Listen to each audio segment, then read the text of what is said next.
Hello guys, good day everyone, good evening everyone, hope you all well. For tonight video, nais ko lang po i-share sa inyo, I got 3 item here na kailangan nating i-recycle. So nakikita nyo on the table, I got some ginupit-gupit na magazines. I already cut them manually, and then of course mayroon tayong tibag dito na gamit na. I left it dry, that one guys, so that I can use the tea bag. And then of course all the eggshell that I kept, I already crushed them. These 3 items mga kaibigan, i-add on ko po ito sa recycle all-purpose compost soil po natin. So these 3 item mga kaibigan, it helps my compost and plants to add it on the nutrient and nitrogens in my plants. Kasi ni-recycle lang po natin yung ating mga old compost soil. So mag-improvise po tayo mga kaibigan. So manually ko po to ginupit-gupit yung mga magazines dito kasi ma-decompose naman yan guys once you add it onto the soil. So I brought it in the plant pot here. Ito po yung lumang soil dyan. Yan po yung gagamitin natin. And then in the bottom of this plant pot, nilagyan ko na po ng newspaper. Ito po yung ni-recycle ko na compost na galing po sa conservatory area. I-recycle po natin guys kasi sayang. So ilagay ko muna ito yung soil dyan sa plant pot dahil ay mabigat po ito at saka gabi na din po mga kaibigan. I-continue na lang po natin yung iba po nating gagawin na agenda for tomorrow. Ayan po mga kaibigan. Nilagay ko na din po yung ating na-shredded na new magazine, also eggshell and also tea bag sa middle of this plant pot, and then the rest of the soil. Ayan, nilagay ko na po lahat best I can mga kaibigan para ma-sterilize po sila ng hot water. Yan po yung gagawin ko. The reason why I sterilize this compost soil, para po yung mga black bugs or flies dyan, mamamatay po sila kasi springtime is leading to summertime na din po mga kaibigan. Siguradong maraming black flies dyan mangingitlog. So i-sterilize lang natin muna yung yung soil natin mga kaibigan. Naka-boiled na din po ako ng hot water dyan. So tinatry ko lang po i-compact yung ating soil dyan para maano na natin, mabuhusan ng mainit na tubig. Yan po yung plan ko po kasi na dito about 6 o'clock na yata ng gabi yan. Dyan ko na po ginawa sa harapan ng bahay ni Alaga at inirarush ko na po itong ginagawa mga kaibigan. So to be continue na lang po for next day yung ating gagawin na pagtatanim po o repotting ng ating Birkins na tanim kasi na po siya, mayroon pong tumubo na malaking Birkins na sa paso, so I need to replanting them. So ayan po, tapos na po tayo sa pag-refill ng plant pot ng soil. So buhusan na po natin ng tubig na mainit dyan mga kaibigan. Dahan-dahan lang dahil po yung compost soil natin ay dry siya, kaya't na ayan po, hindi siya masyadong nababasa yung ating soil. So ang gagawin ko, binutasan ko po sa gitna yung ating compost soil para lahat po ng tubig doon po ay manunuot. So ayan po, dandahan ko lang po binuhos yung ating hot water dyan. Nakagamit din po ako ng 2 saucepan dyan na hot water. After na magamit po natin yung 2 saucepan of hot water, ang gagawin ko naman po mga kaibigan, coveran ko po ng magazine yung itaas po ng ating plant pot para po ay ma-evaporate po yung init ng tubig sa ating compost soil. Ayan po yung ginawa ko mga kaibigan. So gagawa pa ako ng another hot water dyan, ibuhos dyan sa ating plant pot. So the reason ang gagawin ko dyan mga kaibigan, ito po yung soil na gagamitin po natin for tomorrow for repotting of my Birkins plants. So ito na po yung kinabukasan mga kaibigan. Current time this time is about 5 o'clock in afternoon. still daylight pa siya mga kaibigan. Ayan po yung newspaper na nilagay ko dyan at nasa back garden na po tayo magtatanim. So ito po yung ginawa ko mga kaibigan, basa pang newspaper at dinala ko na din po yung aking Birkins. Nakita nyo po ito yung malaking Birkins na ito mga kaibigan. Let me know kung alam nyo po yung ID nito. So if you are plantitas and plantitos, surely you know these IDs guys. So nag-research din po ako. This is Philodendron Birkins din po siya. Ilagay ko na lang po yung picture niya dito sa video na ito mga kaibigan. I'm not sure kung tama to yung aking pag-research.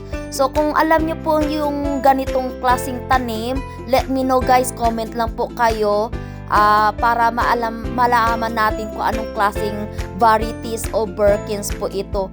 Dahil po ay overgrown na po siya sa plant pot na ito, kailangan ko na po talaga siyang i-repotting. I-separate ko po yung malaking tanim na ito na Birkins to the other plant pot. So ito na po mga kaibigan, ito na po yung aking nagawang compost from last night. Itong compost na ito mga kaibigan, ito po yung gagamitin natin sa paglipat po ng ating Birkins plants. So naka-ready na po ito lahat. Nandito na po yung ating compost na recycled, also Birkins plant, also a big plastic container dito. I-move ko muna yun or lipat ko muna yung compost soil natin sa plastic container mga kaibigan. Kasi hindi ko pa siya na minix talaga lahat na compost na nilagay ko dyan. Included na po yung eggshell tea bags and also newspaper. Ito po, gagamitin ko po ito dyan. Then mayroon po akong plant clay pot dyan. Yan po yung gagamitin natin sa ating pagrepotting ng ating Birkins. So ayan po mga kaibigan, abangan nyo po mga kaibigan. Ayan, nakalipat na po tayo ng compost soil sa bowl or plastic container. I-mix ko lang po ito mga kaibigan kasi hindi ko pa siya talaga hinalo-halo. Nakikita yun naman ka guys, yung iba basa pa yung soil, ang iba hindi pa guys. So please keep watching na lang po mga kaibigan. I-fast forward ko lang po ito, yung video na ito mga kaibigan, para hindi mahaba yung ating video na masyado. Maglalagay na po ako ng soil sa plant pot mga kaibigan.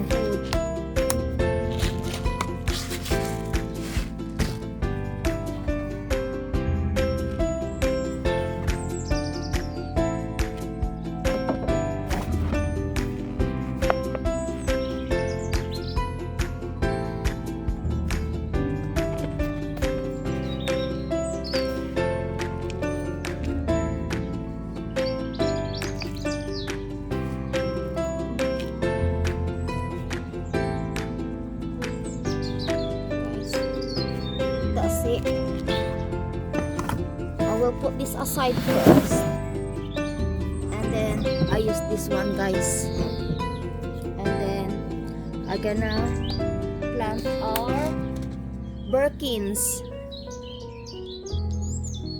Okay guys, put that one there, and then let's place them out there guys.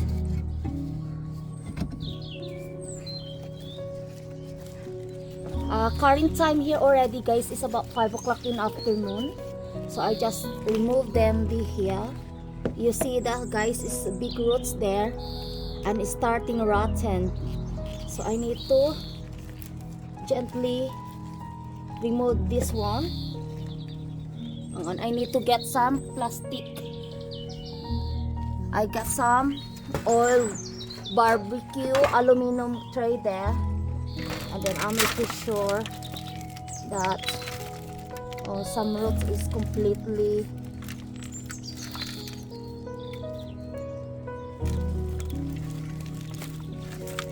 I need to repotting them guys.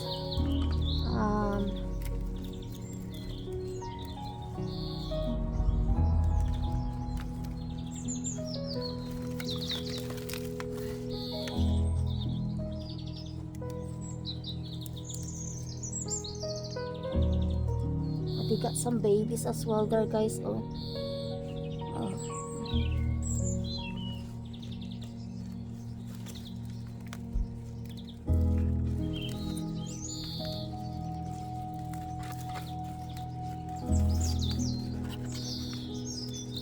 don't want to disturb too much the roots, guys. But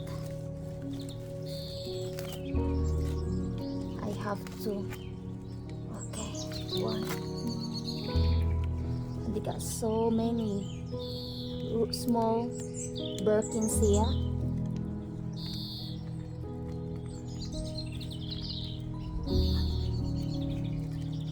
So difficult to take them off.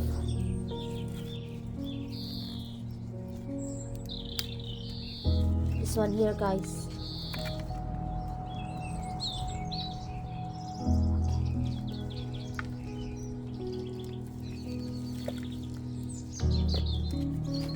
So this is all the Birkins in the tray. Then this one, guys. There are quiet thick roots on it.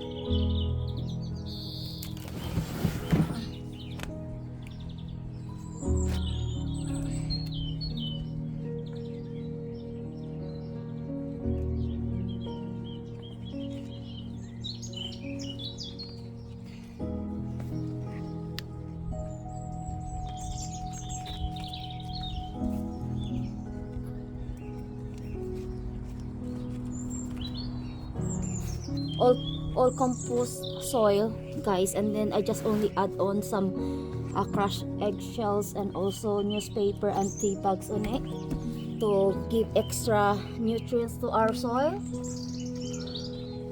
So let's see if you know this kind of idea of the Birkins, guys. Let me know,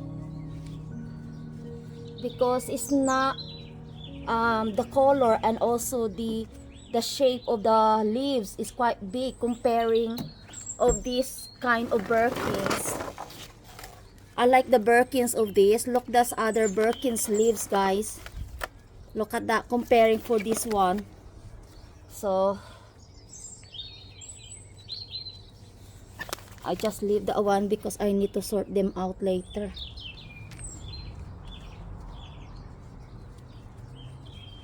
That's it. So let me know what kind of idea of these Birkins. Mga plantitas, plantitos. That's it. We all done to our repotting of these Birkins.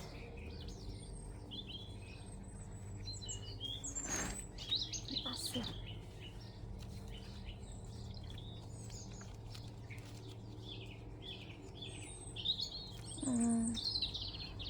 A little bit leaves exposed there.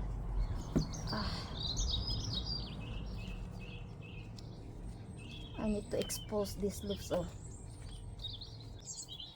And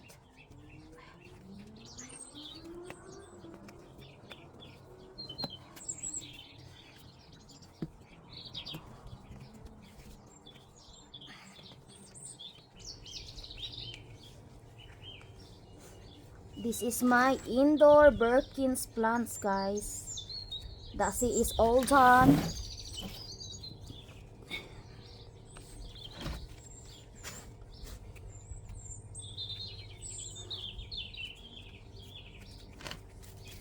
And then I got the plant pot here, clay pot, and I will put this in my room or indoor. That's it, guys. My Birkin plants, and then some of them I gonna replant it as well, guys. So I gonna find a small plant pot of those. So that's it, guys. That's only videos that I can share how to replanting these exist Birkins, different ideas of Birkin plants, and the rest is there. So I need to replanting as well as in the different pot, guys. So that's it I can share to you all. Thank you for watching, guys. If you are new to my channel, please don't forget to like, share, and subscribe, and also don't forget to hit the notification bell so that you will be updated to my new videos that I upload to my YouTube channel. Thank you so much to all the Team Bakbakan and Team Promote, especially Ate Roxy, Ate Dasi, Jeremy Hermano, Ate Wing BTA Halaman Nanay, Rolly Cells Vlog, and Yam and Zet, Mama Donna TV, Jeremy Hermano, that's already mentioned it, and more, and also to our new friends who subscribe my channel. Thank you so much, guys. And that's it. I will end this video, and God bless us all, everyone. Thank you for watching, and I'll see you sa aking next video. Bye for now, mga kaibigan. Thank you for watching.